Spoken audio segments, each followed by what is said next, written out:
अस्सलाम वालेकुम। Part A lecture 111 start करते हैं। ये हमारे रिवीजन क्लासेस चल रही थी, तो 3 दिन हो गए हैं। हमने एक दफ़ा थोड़ी सी रिवीजन की, फिर एक दफ़ा कल थोड़ी सी की, बच्चों ने डिस्टर्ब किया हुआ था। तो आज इंशाल्लाह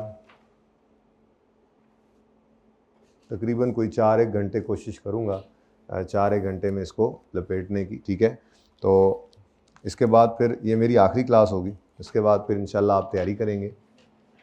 प्लान मेरा ये है, मैं इस क्लास में स्टार्ट में आपके साथ शेयर कर दूं कि मैंने आपके साथ सबसे पहले तो रेलेवेंट कॉस्टिंग ये मैं आपके साथ रिवाइज़ करूंगा और इसकी रिवीजन होगी, प्लस इसका एक सवाल कराऊंगा। ठीक है जी। रिवीजन और क्वेश्चन जो आपको दिया था, पता नहीं किसी ने किया या नहीं किया।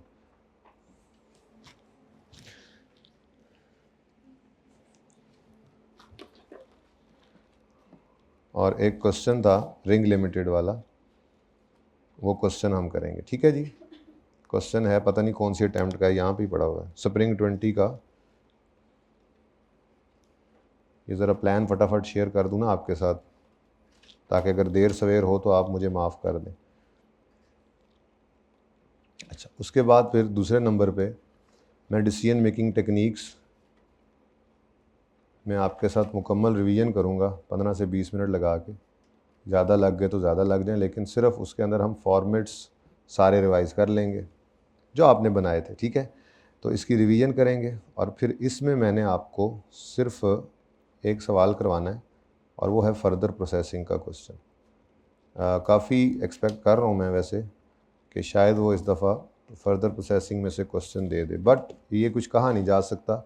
आप जो एक्सपेक्ट कर रहे होते हैं, ICAP अक्सर सरप्राइज़ देता ही है आपको उससे अलग जाके। तो फ़र्दर प्रोसेसिंग का एक क्वेश्चन हम करेंगे जो हमने छोड़ा हुआ था कैपेचिनो लिमिटेड के नाम से, आपको याद होगा, मैंने रिवीजन क्लास के लिए इसको छोड़ा था। उसके बाद जो इसके बाद मैं रिवीजन करवाऊंगा आपको, वो करवाऊंगा CVP एनालिसिस की। देखें, हमने प्रोसेस कॉस्टिंग और स्टैंडर्ड कॉस्टिंग कर लिया, तकरीबन उसमें से तकरीबन मिला जुला कर कोई 25 एक नंबर का पर्चा आ ही जाता है, 20 से 25 नंबर का। उसके बाद CVP एनालिसिस, चलो मैं लिख लूँ, ये डिसीजन मेकिंग की सारी चल रही है ना, ठीक है। हमने तकरीबन इसके ऊपर 45 के करीब लेक्चर्स लगाए थे, तो इसकी मैं रिवीजन करवाऊँगा फॉर्मेट्स वगैरह की। और इसमें भी एक सवाल हमने छोड़ा हुआ था खान लिमिटेड के नाम से, पता नहीं अटैम्प्ट कौन सी है, अभी मैं देख के तो आया था। ये है जनाब, खान कॉरपोरेशन ऑटम 23। इसको भी मैं इसलिए ज़्यादा एक्सपेक्ट कर रहा हूँ कि लास्ट टाइम ये आया नहीं, लेकिन अगेन मैं अर्ज़ करूँगा, कुछ भी छोड़ के नहीं जाना। एक्सपेक्टेशन का मतलब ही यही होता है कि मैं रिवीजन के साथ उस चीज़ का सवाल करा रहा हूँ। जिनके बारे में कम एक्सपेक्टेशन होती है, बंदा कहता है चलो यार इतने जो सवाल किए हैं तो ये वही वाले लाजमी कर लेंगे तो काफ़ी है। अगर आउट ऑफ ब्लूज में से छोड़ के तो कुछ नहीं ना जा रहे, थोड़ी सी स्ट्रेस किसी एक आधी चीज़ पे होती है। तो ऑटम 23 का क्वेश्चन नंबर 5 है, खान कॉरपोरेशन। ये हमने छोड़ा था क्लासेस में इसी रिवीजन क्लास के लिए, ठीक है। उसके बाद मैं आपके साथ इन्वेंट्री मैनेजमेंट की सिर्फ रिवीजन करूँगा, इसका कोई सवाल नहीं कराऊँगा और आपको छुट्टी दे दूँगा, ठीक है जी। अच्छा, क्योंकि इसके सवाल कोई बचे नहीं थे लास्ट टाइम, अगेन इसका कोई सवाल इन्वेंट्री मैनेजमेंट का कोई नहीं आया हुआ, तो जो सवाल आपको करवाए हैं इंशाल्लाह आप उनको टिका के करेंगे, काफ़ी होगा। अच्छा, एक एडिशनल चीज़, इजाफी चीज़ जो कि यहाँ फरमाइशी प्रोग्राम के तौर पे आई है, वो है स्टैंडर्ड कॉस्टिंग के अंदर नहीं हो रहा सवाल, नहीं हो रहा हमसे जी, नहीं हो रहा हमसे सवाल। कौन सा जी, कौन सा नहीं हो रहा जी सवाल हमसे? जाहिद वाला सवाल नहीं हो रहा। तो मैं सिर्फ रिवीजन इसकी कर चुके हैं, रीसेंट टॉपिक है, मैंने लास्ट अटैम्प्ट का सवाल भी इसमें करवा दिया था, लेकिन अब आप लोगों की फरमाइश के मुताबिक मिक्स यील्ड का एक अदद सवाल, जो कि क्या नाम है जी इसका, जाहिद, हाँ जाहिद वाला, ये सवाल मैं आपको करवाऊँगा, ठीक है जी। तो क्वेश्चन जाहिद वाला कौन सी अटैम्प्ट है? ये भी ऑटम 23 है ना? ओके, ऑटम 23 का क्वेश्चन नंबर कौन सा? 6, जाहिद, ठीक है जी। तो ये हमारा प्लान है। अच्छा, अब इसमें मैं आपको बताता चलूँ, मैंने जैसे सर्च किया कि स्टैंडर्ड कॉस्टिंग, प्रोसेस कॉस्टिंग हमने रिवाइज़ किया, उसके सवाल भी किए, रीसेंट भी था, रीसेंट अटैम्प्ट को भी देख लिया, ठीक है। हम उसमें कोई जान इतनी बची नहीं, आपने जो जान थी उसमें लगा दी थी। ठीक है, इसका मसला जो आपको आ रहा है इंशाल्लाह कर लेता हूँ मैं वो आपके साथ रिवाइज। ठीक है, अच्छा उसके बाद तकरीबन 20 से 25 मार्क्स का मैंने आपसे अर्ज़ किया ना, चलें 20 भी कर लें तो 20 से 25 मार्क्स का पर्चा जो है वो उसमें पड़ा होता है। उसके बाद ये relevant costing, decision making, CVP और इन्वेंटरी मैनेजमेंट, ठीक है, ये 4 आपके एरियाज़ कहलाते हैं डिसीजन मेकिंग के। ठीक है, इसमें से भी तकरीबन 40-45 नंबर का पर्चा जो है वो आया करता है। इसके अलावा छोटी मोटी चीज़ें कुछ भी कहीं से भी आ जाती हैं, सिलेबस में से हमने कुछ छोड़ा नहीं हुआ। तो रिवीजन प्लान के अंदर जो क्वेश्चंस होंगे किसी भी टॉपिक के वो आपने लाजमी करने हैं। ABC कॉस्टिंग भी पिछली बार आ गया, इस पिछली बार वाले ये सोच कर गए थे कि ये तो काफ़ी साल हो गए आया नहीं, तो इसलिए छोड़ के चले गए। आप इसलिए छोड़ के कोई चीज़ भी नहीं जाएंगे। तो जो करवाया है ना क्लास में वो बस आपने करके लाजमी जाना है। कम से कम जो रिवीजन प्लान में क्वेश्चंस होंगे वो सारे करने हैं। FOH के क्वेश्चंस होंगे, लेबर कॉस्टिंग के होंगे। लेबर कॉस्टिंग के नोट्स की फॉर्म में आपको हैंड आउट नहीं मिला हुआ, वो मैं दे दूंगा इंशाल्लाह। ठीक है, भेज दूंगा। अच्छा, लेबर कॉस्टिंग हो गया, उसके बाद इन्वेंट्री मैनेजमेंट हो गया, इन्वेंट्री वैल्यूएशन हो गया, ये जितने भी टॉपिक्स हैं हर एक के रिवीजन क्वेश्चंस होंगे, आपने काइंडली वो लाजमी करके जाने हैं। ठीक है, आज की क्लास एंड करने के बाद आपको मैं रुख्सत दे दूंगा, लेकिन एक छोटा सा काम मैंने पेंडिंग रखा हुआ है और वो है लास्ट अटैम्प्ट के अंदर को 2-3 सवाल रह जाएंगे, क्योंकि लास्ट अटैम्प्ट में जो आया है वो ज़रा लीस्ट एक्सपेक्टेड हो जाता है, इसलिए मैं चाह रहा हूँ कि आप तैयारी की तरफ चलें। और क्योंकि बच्चे FAR1 के भी साथ हैं तो कल का पूरा दिन उन पे लगाकर फिर आप लोगों को फ्री करूँ। मॉक की टिका के तैयारी करें, बेशक मॉक से पहले उस डिस्कशन को ना लीजिएगा। 2 घंटे मैक्सिमम 2.5 घंटे लग जाएंगे। ये मैं कोई अराउंड 12-13 तारीख आपको एक रिकॉर्डिंग करके भेज दूंगा। क्लास में ही करूँगा, कंप्यूटर पे भी हो सकती थी लेकिन क्लास में करूँगा, लाइब्रेरी से 2-4 बच्चों को पकड़ के। वो आप बेशक मॉक से फ्री होकर सुकून से बेशक लेट के बिस्तर पे वो रिकॉर्डिंग सुन लीजिएगा। जो रिसेंट अटैम्प्ट के 2-3 सवाल मैं समझता हूँ कि होने चाहिए डिस्कस, कुछ कर लिए कुछ मैं कर लूँगा। ठीक है, तो कोशिश करनी है। आज FAR1 को बुलाया हुआ है, वो थोड़ी सी लेट हो भी जाएगी तो आपकी जान छोड़ दूंगा मैं, ताकि फिर उनको कुछ करा के कल फिर उनको फुल डे बुला लूँगा और कल फिर उनको भी मैं फ्री करने की कोशिश करूँगा। जो बच्चे FAR1 के साथ बैठे हैं उनके लिए कह रहा हूँ। ठीक है, ओके डन। तो बिस्मिल्लाह करते हैं जी रेलेवेंट कॉस्टिंग से। ये फिर एंड पे ही करेंगे, ठीक है ना, क्योंकि ये रिवीजन हुई पड़ी है तो ज़ोर लगता है ना शुरू में ज़्यादा अच्छा लग जाए चीज़ों पे जिन पे मैं लगाना चाह रहा हूँ। ये सवाल मैं करा के आपको जाऊँगा आज। ठीक है, ओके डन। हाँ, जो FAR2 के बच्चे बैठे हैं उनके रिसेंट टाइम का एक सवाल IS 12 का मिसिंग था। मेरा प्लान था कि आज मैं आके करवा दूंगा पहला आधा घंटा, बच्चे भी होंगे FAR2 के भी होंगे, लेकिन हालात ऐसे थे बारिश की वजह से कि तकरीबन 40 मिनट बाद भी बच्चे सिर्फ 5-7 ही मेरे सामने बैठे, तो इसलिए मैं वो फिर FAR1 के साथ शाम में या कल में आधे घंटे की रिकॉर्डिंग है FAR2 वालों को भी भेज दूंगा। जो बच्चे FAR2 के सुन रहे होते हैं ना उनको मुखातिब करके कह रहा हूँ। तो हमने आज ये सवाल करना है जी, लेकिन इससे पहले ज़रा एक क्विक रिवीजन कर लें हम अपने रेलेवेंट कॉस्टिंग के प्रिंसिपल्स की। ये आपको नज़र आए थे जब आप, ये मैंने आपकी उन नोट्स पे जहाँ पढ़े थे ना रेलेवेंट जगह पे, वहीं से उठाकर मैंने यहाँ पर लिखे हैं। ये कोई नई चीज़ नहीं है, जैसे मैंने आपको ये समझाया सारा। चलें, ये थोड़े से मैंने ट्रीज़ बनाए थे, ठीक है, लेकिन ये तो पहले ही ट्री बने हुए थे ना ये रेलेवेंट कॉस्टिंग के, तो ये बस मैंने आपकी क्लास में जो करवाए हैं मैंने सिर्फ वहाँ से, ये वन नोट है ना, यहाँ से ऐसे कॉपी किया है और यहाँ पे पेस्ट किया होगा। लेकिन फिर भी एक क्विक रिवीजन करनी लाजमी है। और रिंग लिमिटेड वाला सवाल इसलिए करवा रहा हूँ कि वो बहुत कम्प्रीहेंसिव क्वेश्चन है। तकरीबन हर आस्पेक्ट रेलेवेंट कॉस्टिंग का उसके अंदर मौजूद था। मटेरियल के अंदर भी मसाइल थे, लेबर के अंदर वो लर्निंग कर्व वाला मामला भी था, उसके बाद फिर फिक्स्ड एसेट्स वाला पॉइंट भी था। तो काफ़ी चीज़ें उसके अंदर कवर्ड हैं, इसलिए वो सवाल करवा रहा हूँ। ठीक है, तो रेलेवेंट कॉस्टिंग प्रिंसिपल्स का चैप्टर पहले ओपन करते हैं। 2-3 बातें वहाँ से भी देख लेनी चाहिए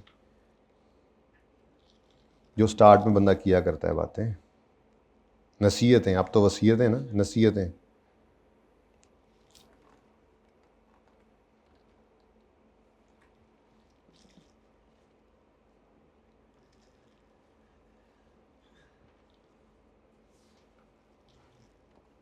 मुझे लगता है मैं ये कॉपी करना भूल गया हूँ।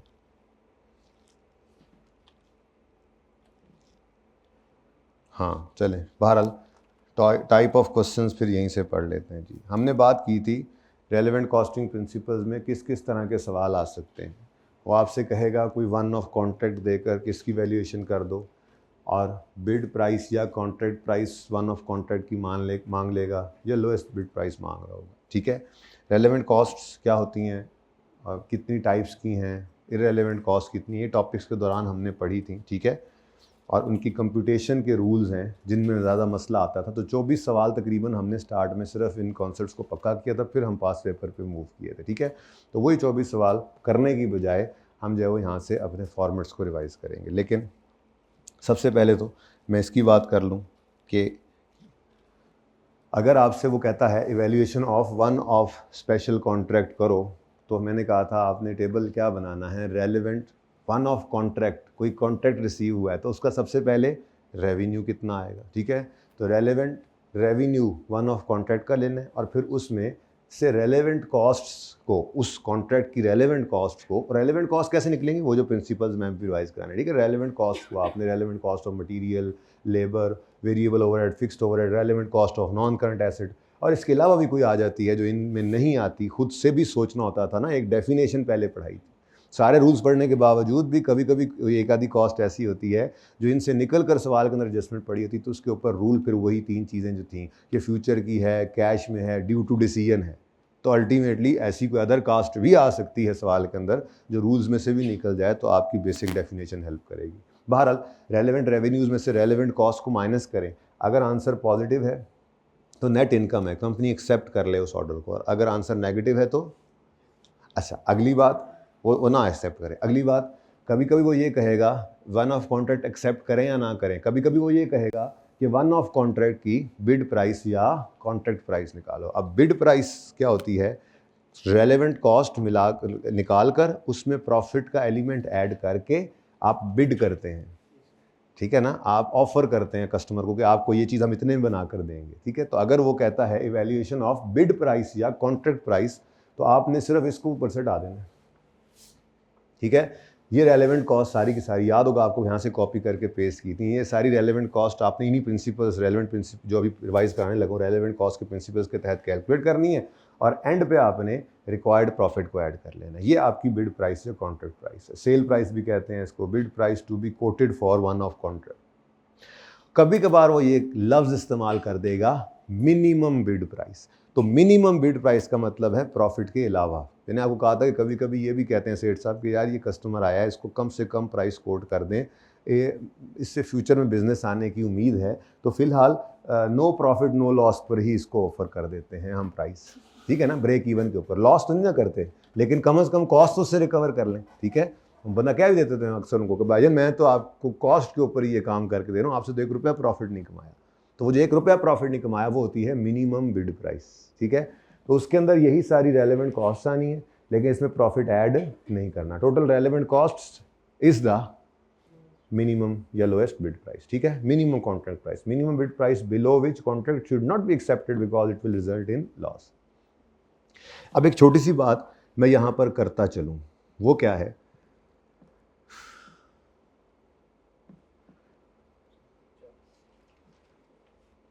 कुछ क्वेश्चंस थे वो मैं अब देख लेता हूं।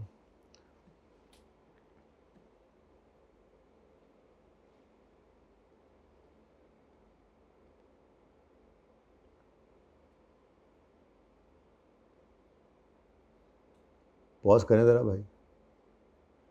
अच्छा जी, इसमें कुछ क्वेश्चंस हैं जिनको देखकर उससे हमें ये अंदाज़ा लगाना चाहिए। रिंग वाला तो सवाल मैंने अभी आपको करवाना है, ठीक है ना, ये मैंने वैसे कल लिखा हुआ था लेकिन बस कुछ कॉपी पेस्ट दोबारा करते हुए शायद ये आगे पीछे हो गया। ठीक है ना, वहीं से उठा के ला रहा हूँ, ये कल आपको दिखाया था ना जाते जाते, याद आ रहा है कुछ।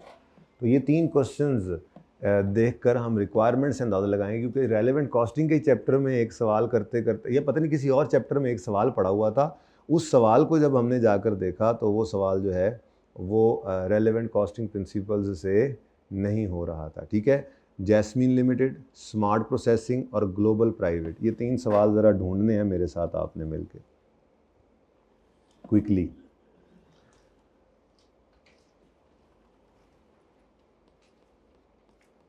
उसके बाद काम शुरू करते हैं। बस ये ज़रूरी चीज़ें हैं बेटा, ये बहुत ज़रूरी चीज़ें हैं, क्योंकि पेपर की सवाल की रिक्वायरमेंट पढ़ के समझ ही ना आ रही हो तो।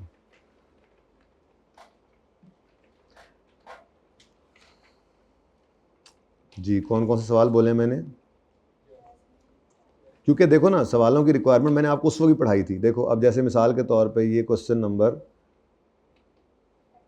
26 है, रग्बी लिमिटेड, आपके इस चैप्टर में लाए तो हैं ना अपने नोट्स कि कोई नहीं आए, मुँह चुप के आए हुए हैं, ठीक है। आप इसमें क्वेश्चन 26 देखेंगे तो इसमें लिखा हुआ है calculate expected relevant cost per unit, सीधा सीधा। टीची limited, compute relevant cost, topaz limited using relevant costing principles, calculate minimum bid price total relevant cost की बेस पर, मलाइका इंडस्ट्रीज, रेलेवेंट कॉस्ट्स, फजल इंडस्ट्रीज, अपॉर्चुनिटी कॉस्ट अप्रोच, ये फजल लिखा हुआ मैंने उसमें। जी कौन कौन से क्वेश्चंस बोले मैंने आपको? स्मार्ट प्रोसेसिंग, ग्लोबल और जैस्मीन। ग्लोबल आ गया।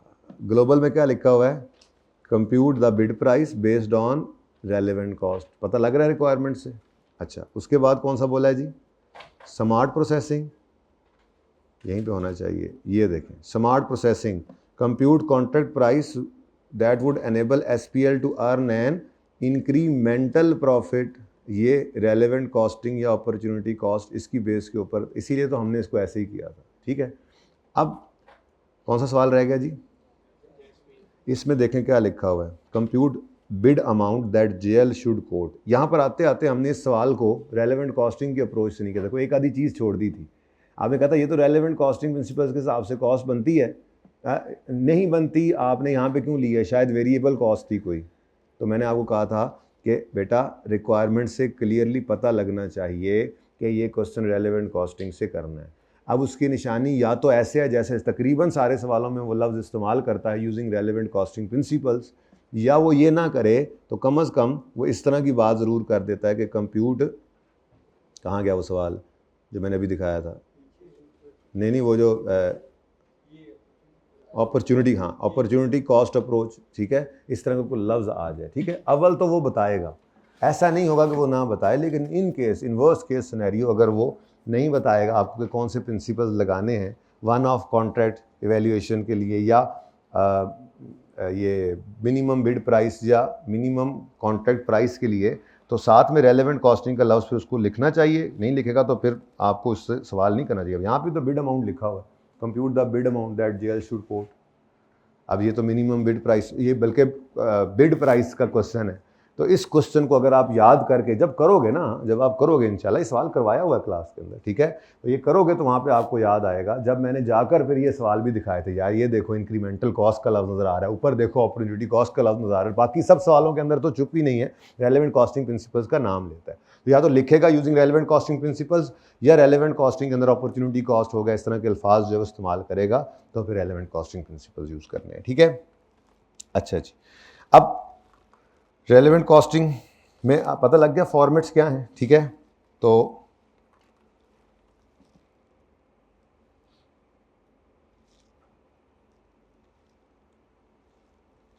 अब फिर हम अपने फॉर्मेट्स के ऊपर चलते हैं।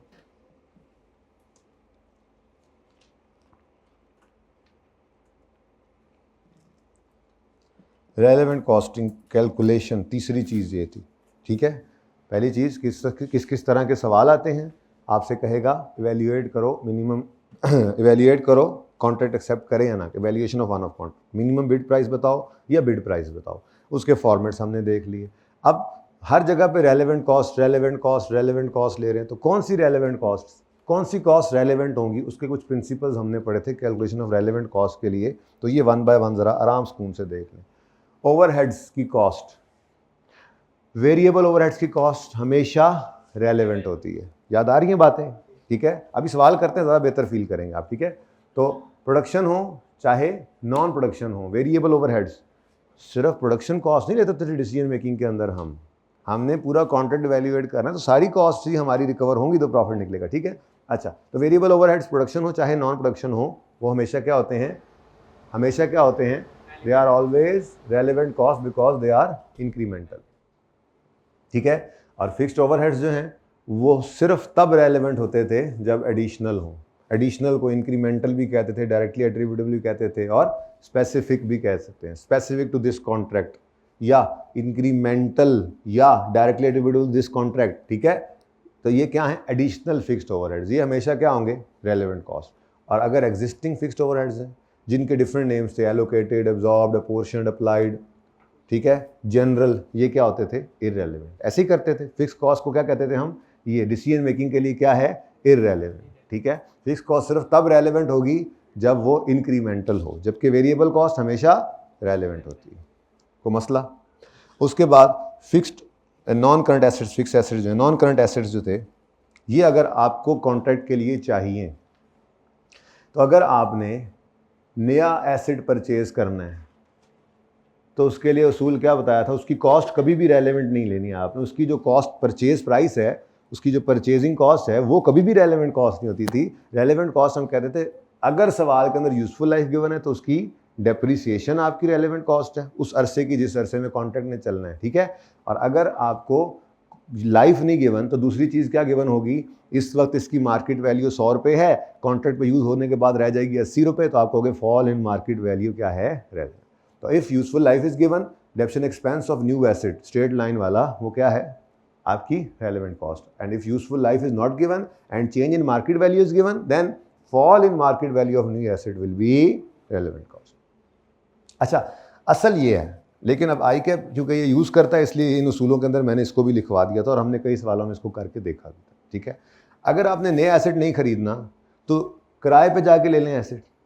अगर आपने नया एसेट नहीं खरीदना तो एसेट को किराए पे ले लें। अगर किराए पे लेंगे तो जो किराया आपने पे करना है वही रेलेवेंट कॉस्ट है, ठीक है। लेकिन कभी कभी ऐसा होता है कि किराए पे आपको मिला मिसाल के तौर पे 6 महीने के लिए, और आपको कॉन्ट्रैक्ट पे चाहिए था ये सिर्फ 4 महीने के लिए, 2 महीने का फारिग किराया पड़ना है। तो अगर वो 2 महीने इस एसेट को आप किसी और को किराए पे देके कुछ पैसे रिकवर कर सकते हैं, तो फिर आपको 6 महीने के पूरे के किराए को रेलेवेंट नहीं लेना, बल्कि 2 महीने की जो रेंटल इनकम हो उसको माइनस करके आप रेलेवेंट कॉस्ट ले सकते हैं, ठीक है। तो एसेट अगर आपने न्यू एसेट आपको चाहिए था, नॉन करंट एसेट अगर आपको न्यू चाहिए था, आपने खरीदा नहीं बाजार से, आपने किराए पे ले लिया, तो asset will be acquired on rent, lease, hire, तो क्या करोगे, रेंटल एक्सपेंस या hire charges will be relevant cost. आगे मैंने लिखा नहीं हुआ लेकिन वैसे अंडरस्टैंडिंग है आपकी, ठीक है। अच्छा, अब अगर हम ना तो नया एसेट खरीदते हैं ना ही हम एसेट किराए पे लेते हैं, बल्कि हमारा एक एग्जिस्टिंग एसेट यूज़ हो जाता है, तो उसकी ओरिजिनल कॉस्ट, उसकी एक्यूमुलेशन, उसकी बुक वैल्यू सवाल में दी होगी, वो इग्नोर करनी है।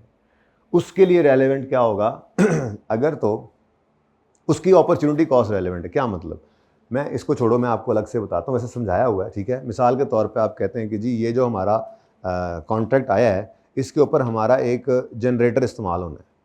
अगर वो जनरेटर इस कॉन्ट्रैक्ट पे इस्तेमाल नहीं करते तो वो किराए पे दे सकते हैं, तो अगर कॉन्ट्रैक्ट पे इस्तेमाल करेंगे तो वो किराया रिसीव नहीं होगा, तो वो रेंटल फोरगॉन क्या है आपके लिए, रेलेवेंट कॉस्ट होगी, ठीक है। आप कहते नहीं जी नहीं, किराए पे नहीं देना, इसको हमने बाज़ार में बेच देना था, ठीक है। अब बेच कर 100 रुपये आने हैं आज, लेकिन अगर ये कॉन्ट्रैक्ट पे इस्तेमाल हो गया और उसके बाद बेचा तो 60 रुपये आएंगे, तो हम कहेंगे इसका मतलब कॉन्ट्रैक्ट की वजह से 40 रुपये क्या होगी, इसकी फॉल होगी मार्केट वैल्यू, तो ये हमारी रेलेवेंट कॉस्ट। तो अगर आपने एग्जिस्टिंग एसेट यूज़ करना है, अपने पास पड़ा हुआ एसेट वन ऑफ कॉन्ट्रैक्ट पे यूज़ करना है, तो ओरिजिनल कॉस्ट, एक्यूमुलेशन या बुक वैल्यू क्या करना है, इग्नोर। रेलेवेंट क्या है, आपने क्या करना है, अपॉर्चुनिटी कॉस्ट क्या है एग्जिस्टिंग एसेट की, फोरगोन क्या हो सकता है, या स्क्रैप वैल्यू फोरगो कर रहे होंगे, या फॉल इन मार्केट वैल्यू, या रेंटल। स्क्रैप वैल्यू आप बेचकर पैसे ले सकते थे, आज बेच दें जी उसको, 100 रुपये का बिकना है, फोरगो हो जाएगा, ठीक है। अगर इस पे यूज़ करते तो फोरगो हो जाएगा। फॉल इन मार्केट वैल्यू, बेचना नहीं है लेकिन अभी वैल्यू 100 से 60 पे आ जानी, तो 40 रुपये क्या है, ये इसकी अपॉर्चुनिटी। तो डिफरेंट एग्जांपल्स हैं अपॉर्चुनिटी कॉस्ट की यहाँ पर लिखी, कि opportunity cost of existing asset forgone क्या क्या हो सकती है। आपने किराए पे दिया हुआ था, वो किराया नहीं मिलेगा अगर इधर यूज़ करोगे। आपने उसको बेच देना था, वो बेच नहीं सकोगे अगर इस पर यूज़ करोगे। आपने उसको बेचना भी नहीं था, किराए पे भी नहीं देना था, लेकिन उसकी वैल्यू में फॉल आ जाना है, अभी सवाल में दे रहा है, तो फॉल मार्केट वैल्यू क्या हो गया आपके लिए रेलेवेंट। लेकिन यहाँ पर एक छोटी सी बात ये होती है कि आप सियाने बने। अगर मिसाल के तौर पे आपका एसेट किराए पर जो है वो, मैं कोई एक मिसाल लेता हूँ, ये 1 बाय 1 होगी ना, ठीक है। मिसाल के तौर पे आप कहते हैं जी आपका एसेट किराए पर चढ़े तो 100 रुपया उससे किराया आना है, आप इसको इस कॉन्ट्रैक्ट पे यूज़ कर सकते हैं, ठीक है। लेकिन साथ ही सवाल में लिखा होता है कि नहीं जी नहीं, आप अगर इसको कॉन्ट्रैक्ट पे ही यूज़ ना करें, किराए पे ही चढ़ा रहे, बाज़ार से इसके जैसा एसेट खरीद कर लाएं तो वो 70 रुपये में मिल जाना है। तो मुझे बताओ कॉस्ट में से जो ये अगर हम इसको वन ऑफ कॉन्ट्रैक्ट पे यूज़ करते हैं तो ये रेंटल फोरगो हो जाएगा। Rental forgone is a relevant cost, opportunity cost है ना, ठीक है। अगर आप इसको नहीं इस्तेमाल करते और बाज़ार से ख़रीद लाते हैं तो 70 रुपये में यही काम हो जाएगा। तो जब दो कॉस्ट आ जाए तो किसकी तरफ जाते थे? लोअर की तरफ। ये ऊपर लिखा हुआ था असल में कि अगर एग्जिस्टिंग एसेट है ना तो उसमें आपने क्या करना है? लोअर लेना है। Lower of what? Lower of opportunity cost forgone, lower of opportunity cost of existing asset forgone और परचेज कॉस्ट यानी रिप्लेसमेंट कॉस्ट। ये बात समझ आई है? अब वो ना 3 एग्जाम्पल थी बीच में, तो कंफ्यूज ना हो जाना, ठीक है। तो इसे वन बाय वन देखो, ठीक है।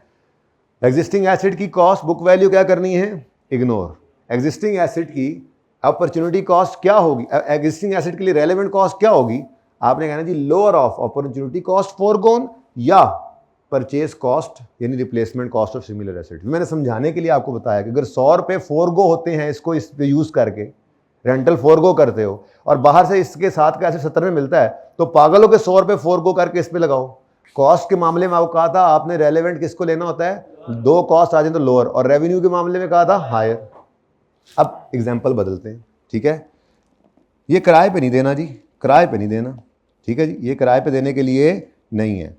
अच्छा, अब अगर हम इसको इस्तेमाल करते हैं इस कॉन्ट्रैक्ट के ऊपर तो इसकी वैल्यू रह जाती है 30 रुपये और इस वक्त इसकी वैल्यू है 80 रुपये। तो इसका मतलब फॉल इन मार्केट वैल्यू कितनी है? अब लोअर क्या है? तो पागल हैं बाज़ार से खरीदें, बाज़ार से नहीं खरीदेंगे, हम इसी को यूज़ कर लेंगे। ये कंपैरिजन करना पड़ सकता है, ये सबसे टेक्निकल मामला ये हो सकता है, ठीक है। अच्छा, ऊपर 3 ऑप्शन थे ना। अच्छा जी, हमने ना जी इसको ना रेंट पे देना है ना हमने इसकी को वैल्यू गिवन है। सवाल में वो कह देता है कि आप अगर एग्जिस्टिंग एसेट को यूज़ करते हो तो वो बाहर हम बेच सकते थे, बाहर हम बेच सकते थे, वो 60 रुपये का बिक जाना था, ठीक है। और अगर आप इसको बाहर ना बेचें, इस कॉन्ट्रैक्ट पे यूज़ करें तो कितना लग जाएगा? इसकी रेलेवेंट कॉस्ट क्या होगी? 60। और आप बाहर से ख़रीदने जाएं इस जैसा ना तो 70 का पड़ेगा, तो क्या करोगे? तो इसलिए ऊपर लिखा हुआ है लोअर ऑफ, ठीक है। तो आपने उससे परेशान नहीं होना, वैसे नॉर्मली इस लेवल तक जाता नहीं है, ठीक है।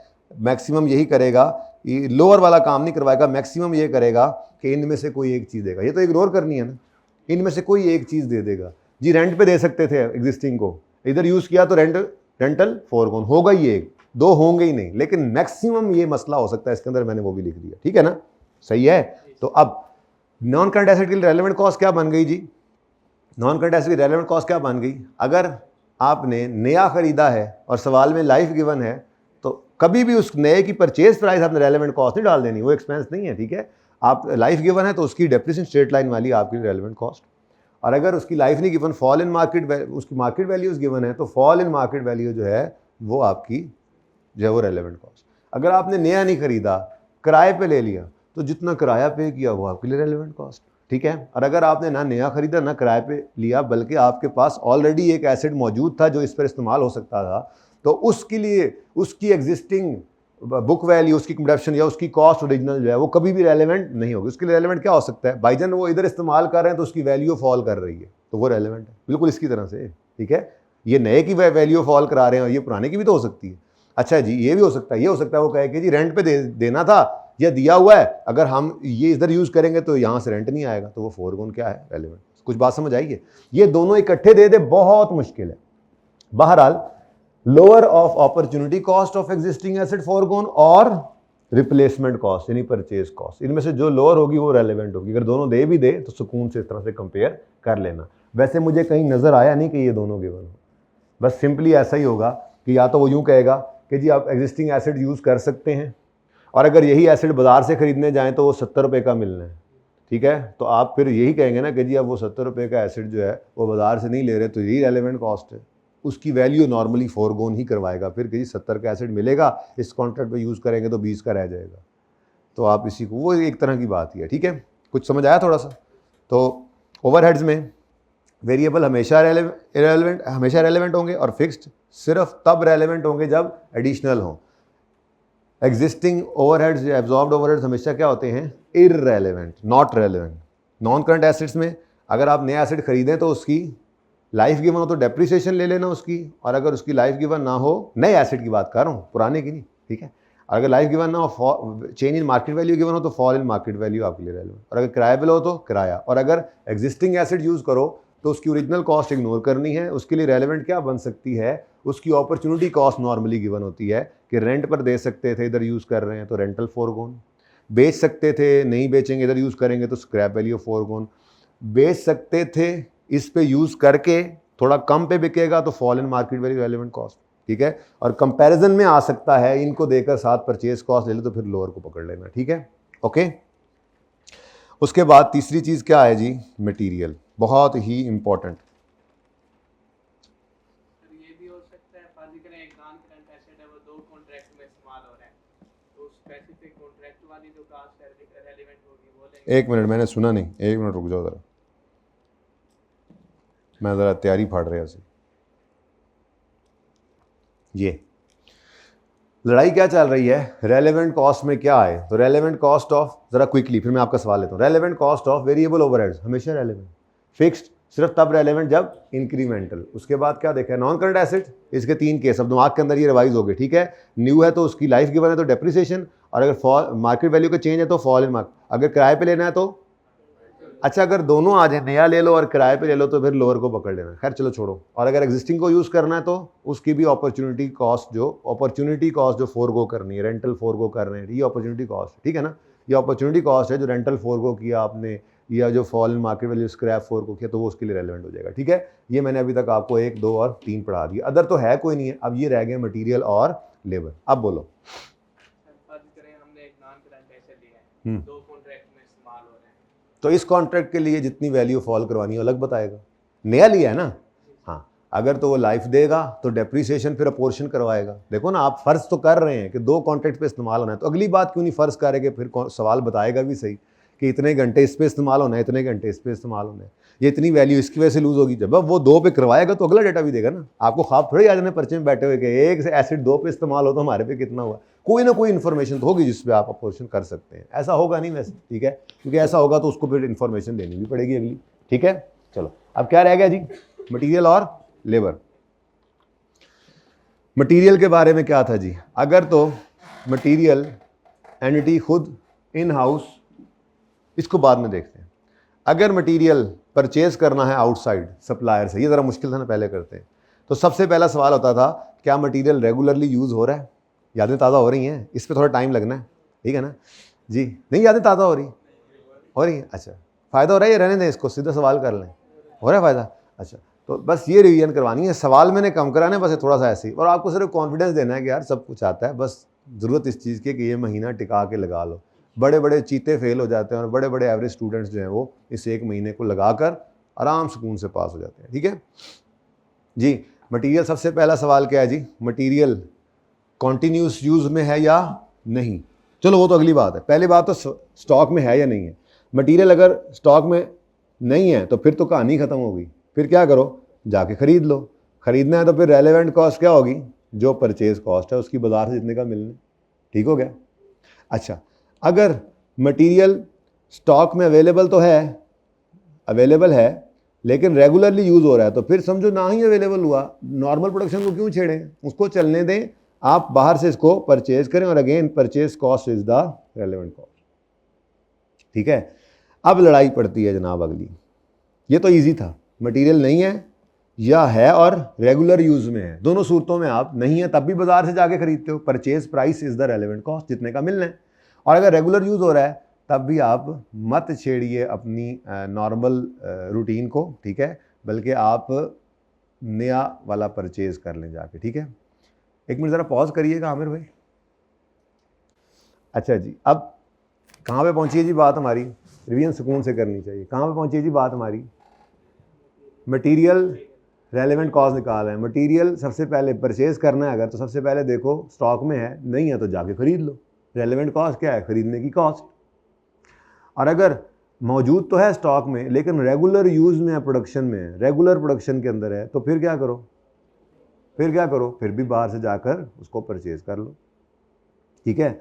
अब कहानी आगे आती है कि मटेरियल स्टॉक में अवेलेबल नहीं है, ठीक है। मटेरियल इज, एक मिनट ज़रा पॉज करें यार, मैसेज करवा जी, सॉरी जी, माजरत, 2 पॉज कराने पड़े। आज बारिश शुन शदीदुन हो चुकी है तो मैंने FAR1 की क्लास को कर दिया कैंसिल। जो घर बैठे सुन रहे हैं, हाँ, वो कल अब सारा दिन FAR1, बस एक ही दिन आएंगे और शाम तक इंशाल्लाह फारिग हो जाएंगे। सुबह अर्ली आके शाम को थोड़ा लेट चले जाएंगे और फ्री हो जाएंगे। आज FAR1 की क्लास कैंसिल हो गई है, ठीक है। अच्छा जी, material is not available in stock, जाओ खरीद लो, purchase price relevant cost. Material available तो है but it is in regular use, तो फिर यूज़ को ना छेड़ो, नॉर्मल प्रोडक्शन को ना छेड़ो, बाजार से जाके खरीदो। Relevant cost is purchase. Material available है स्टॉक में और रेगुलरली यूज़ भी नहीं हो रहा, अब मसला आया क्योंकि मटीरियल देखो अवेलेबल नहीं है तो बाजार से खरीदा, अवेलेबल था और रेगुलर यूज़ में था तो भी बाजार से खरीदा, अवेलेबल है और रेगुलर यूज़ में नहीं है तो अगली कहानी आती थी क्या। पहली बात तो ये है, अगर अवेलेबल है और रेगुलर यूज़ में नहीं है तो उसको यूज़ करो इस वन ऑफ कॉन्ट्रैक्ट, फिर अगली बातें शुरू होती हैं, ठीक है। अब इसको अगर यूज़ करें तो क्या क्या केसेस हो सकते हैं। सवाल में उसने कहा पड़ा है स्टॉक में, can not be sold as scrap and can not be use elsewhere, वेला पड़ा है। बात समझ आ रही है? बात कहानी कहाँ चली है, याद आ रहा है कुछ? मटीरियल परचेज करना है, स्टॉक में नहीं है, परचेज करो। वन ऑफ कॉन्ट्रैक्ट के लिए चाहिए ना, परचेज करो। अच्छा, स्टॉक में पड़ा है लेकिन रेगुलर यूज में है तो वन ऑफ कॉन्ट्रैक्ट के लिए इधर से ना निकालो, बाहर से परचेज करो। मेन केस जो टेस्ट होता था, खैर टेस्ट साथ ये मिक्स करके ही करता है कि इनके साथ भी एक आधा होता है। बहरहाल जो सबसे टेक्निकल आपको लगता है वो क्या, मटेरियल अवेलेबल तो है स्टॉक में, रेगुलरली यूज़ नहीं हो रहा। तो पहली बात है अगर रेगुलर यूज़ में नहीं है, अवेलेबल पड़ा हुआ है, वन ऑफ कॉन्ट्रैक्ट में यूज़ हो सकता है तो यूज़ करो। अब अगर यूज़ करने की बारी आई तो अगली बात यह है कि इसकी रेलेवेंट कॉस्ट हमारे वन ऑफ कॉन्ट्रैक्ट के लिए क्या होगी। तो पहला सिनेरियो क्या था, यार स्टॉक पड़ा तो है लेकिन फारिग है, ना कहीं और इस्तेमाल हो सकता है, ना कबाड़िए को बेच सकते हैं, बिल्कुल वेला पड़ा है और जगह ही ली हुई है, ठीक है। तो इसको सबसे पहले इस्तेमाल करेंगे वन ऑफ कॉन्ट्रैक्ट पे और हमारी रेलेवेंट कॉस्ट इस वन ऑफ कॉन्ट्रैक्ट के लिए रेलेवेंट कॉस्ट क्या होगी। अब आप कहोगे सर इसको खरीदा भी तो कॉस्ट पे था, वो क्या है, रेलेवेंट कॉस्ट नहीं है, वो संग कॉस्ट है, वो इररेलेवेंट कॉस्ट होती है। संग cost is an irrelevant cost, ठीक हो गया, डन। नेक्स्ट, अच्छा पड़ा है रेगुलर यूज में नहीं है पर कबाड़िए को बिक सकता है, कबाड़िए को ना बेचो, वन ऑफ कॉन्ट्रैक्ट पे इस्तेमाल। देखो ना, स्क्रैप के तौर पे बिकना, लेट से एक चीज़ जो है, ये मार्कर जो है स्क्रैप के तौर पे 5 रुपए का बिकेगा, मैं वन ऑफ कॉन्ट्रैक्ट में इस्तेमाल कर लूँ तो मेरा मैक्सिमम ये 5 जाएगा। लेकिन अगर मैं ये कहूँ कि जी ये मटीरियल मैं बाहर से बाज़ार से ख़रीदता हूँ जाकर, तो बाज़ार से तो मुझे 5 रुपए का ये स्क्रैप की वैल्यू पर नहीं मिलना। तो इसलिए जब स्क्रैप के तौर पर बिक रहा हो तो स्क्रैप वाली वैल्यू फोरगो करा लेते हैं, हम बाहर से नहीं परचेज करने जाते। ये कभी ना सोचना कि बाहर से सस्ता मिलेगा और स्क्रैप कबाड़िया आपसे महंगी चीज़ लेकर जाएगा, ऐसा तो नहीं होता ना, ठीक है। चलें वापस आएँ, मटीरियल स्टॉक में अवेलेबल है, रेगुलरली यूज़ नहीं हो रहा तो वन ऑफ कॉन्ट्रैक्ट पे यूज़ करो। अगर तो वन ऑफ कॉन्ट्रैक्ट पे यूज़ ही कर सकते हैं और कुछ और इसका यूज़ नहीं है, ना ही स्क्रैप के तौर पर बिक सकते, तो रेलेवेंट कॉस्ट नील। और अगर कबाड़िए को बेचा जा सकता है तो आप अगर इसको वन ऑफ कॉन्ट्रैक्ट पे यूज़ करेंगे तो आप ये स्क्रैप वैल्यू फोरगो करेंगे, तो relevant cost is net scrap value. Net मैंने लिखा था कि अगर उसने लिखा होता सवाल के अंदर कि 5 रुपये का बिकना है और 1 रुपया वहाँ तक रेडी वाले को भी देना है जो पहुँचा के आए, तो 4 रुपये हमें बचे ना, तो नेट स्क्रैप वैल्यू, ठीक है, सही है। अच्छा, मटीरियल अवेलेबल है, रेगुलरली यूज़ नहीं हो रहा है, वन ऑफ कॉन्ट्रैक्ट पे यूज़ कर लो, लेकिन ये ऐसा ख़तरनाक मटीरियल था कि ये कहीं और यूज़ भी नहीं हो सकता। बिकना तो क्या था, उल्टा इसको कहीं ठिकाने लगाने के लिए हमें पैसे खर्चने पड़ने थे। अवेलेबल है इन स्टॉक, रेगुलरली यूज़ नहीं हो रहा तो यूज़ करो वन ऑफ कॉन्ट्रैक्ट पे, लेकिन ये can be disposed off by incurring disposal cost. ये कीमियाई मादा है जिसको ठिकाने लगाने के लिए उल्टा जेब से पैसे भरने पड़ने थे। वेला इसलिए पड़ा था कि यार कोई टाइम निकालते हैं, कोई पैसे इकट्ठे करते हैं, ये फजूल का खर्चा भी करना है लेकिन वो खर्चा बच जाएगा अगर ये वाला मटेरियल इस कॉन्ट्रैक्ट में इस्तेमाल हो गया। जैसे कोई केमिकल पड़ा होता है, कोई ऐसा पेंट का ऑर्डर आ गया जिसमें वो केमिकल इस्तेमाल हो जाए, वो केमिकल वैसे डिस्पोज करने के लिए कॉस्ट इनकर करनी पड़नी, तो वो मटेरियल तो वेला पड़ा था, यहाँ यूज़ करो। अब यहाँ पे रेलेवेंट कॉस्ट नहीं, इनकम हो गई, सेविंग हो गई। ये तो रेलेवेंट सेविंग है कि अगर ये वेला पड़ा हुआ स्टॉक जो रेगुलरली यूज़ नहीं हो रहा और अगर हम इसको इधर यूज़ ना करें तो ये अल्टरनेटिवली उल्टा डिस्पोज करने पर कॉस्ट खर्च करनी पड़ेगी, तो तो ये वाला तो फिर बचत करा देगा आपकी, अगर यहाँ यूज़ हो गया तो यूज़ ज़रूर करो, बचत को एज अ सेविंग ले लो। अब कॉस्ट में माइनस शो कर दो, कॉस्ट में मतलब माइनस चल रहे थे तो प्लस लिख दो, आपकी मर्जी है। इसको टॉप पे ले जाओगे इधर जैसे रेलेवेंट रेवेन्यूज़ के अंदर ले जाओगे तब भी कोई मसला नहीं, यहाँ पे लिख सकते हो सेविंग, ठीक है ना। बहरहाल मेरा मशवरा तो ये, कॉस्ट चल रही होती है वहीं पे आप पॉजिटिव साइन के साथ शो कर देना, वो भी ठीक है। ओके, समझ आ रही है? देखो मैंने ये अर्ज़ किया कि हमें एक स्पेशल पेंट का, नारंगी रंग के पेंट बनाने का ऑर्डर रिसीव हुआ है। उसमें एक केमिकल पड़ता है, जो केमिकल हमारे पास स्टॉक में मौजूद है। पहले कभी किसी ने नारंगी के लिए मंगवाया होगा, ऑर्डर दिया होगा, उसमें से बच गया होगा, अब वो स्टॉक में पड़ा हुआ है। अच्छा, अब केमिकल है ना, केमिकल, वो केमिकल को डिस्पोज करके कोई पैसे नहीं आने, उल्टा वो डिस्पोज करने के लिए कॉस्ट इनकर करनी पड़नी, क्योंकि यहाँ करीब कहीं नहीं फेंक सकते, सेहत के लिए लोगों के लिए नुकसानदेह है। उसको तो एक स्पेशल गाड़ी मंगवा के उसको वो कहीं जो है वो दूर किसी इलाके में जाकर जो है वो 4-5 घंटे का सफ़र करके उसको पहाड़ों में कहीं डिस्पोज करना पड़ेगा। अब वो स्पेशल गाड़ी आएगी, 4-5 घंटे का सफ़र करके जाएगी, तो ये केमिकल को ठिकाने लगाने के लिए मिसाल के तौर पर मेरा 50,000 रुपया खर्च हो जाना है। अगर मुझे एक ऐसा ऑर्डर रिसीव हुआ है जिसमें ये इस्तेमाल हो सकता है, तो मैं इसको उठाकर इस्तेमाल करूँगा या नहीं करूँगा? करूँगा तो मुझे कॉस्ट इनकर करनी पड़ेगी, या जो कॉस्ट इनकर होनी थी 50,000 वो बच जाएगी। तो ये यहाँ पर लिखा हुआ है कि अगर आपके पास मटेरियल स्टॉक में अवेलेबल है और वो मटेरियल अगर वन ऑफ कॉन्ट्रैक्ट पे यूज़ कर लेते हो तो क्या बचेगा? वैसे यूँ कहना चाहिए, मटेरियल स्टॉक में अवेलेबल था, वो स्क्रैप के तौर पे नहीं बिकना, बल्कि उसको डिस्पोज करने पर कॉस्ट इनकर करनी पड़नी है, 50,000 जो मुझे पड़ रही, ठीक है। तो अगर मैंने उसको वन ऑफ कॉन्ट्रैक्ट पे यूज़ कर लिया तो फिर मेरी रेलेवेंट कॉस्ट नहीं, उल्टा सेविंग है। तो saving in disposal cost is relevant income now.